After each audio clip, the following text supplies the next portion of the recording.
आज का stock of the day है चोलामंडलम इन्वेस्टमेंट फाइनेंस कंपनी यानी CIFC। 1978 में CIFC मुरुगा ग्रुप के फाइनेंशियल सर्विस बिजनेस के रूप में इनकॉर्पोरेट हुई थी।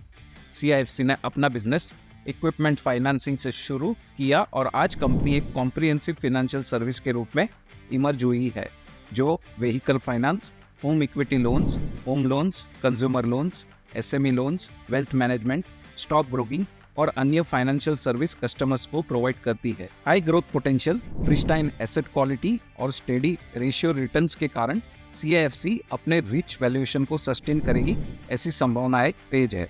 स्टॉक ऑफ द डे आपको हर दिन बेहतरीन शॉर्ट टर्म ट्रेड की अपॉर्चुनिटी प्रोवाइड करेगा।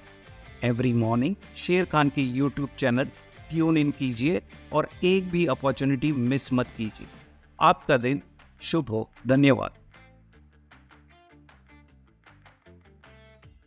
Investment in securities market are subject to market risks. Read all the related documents carefully before investing.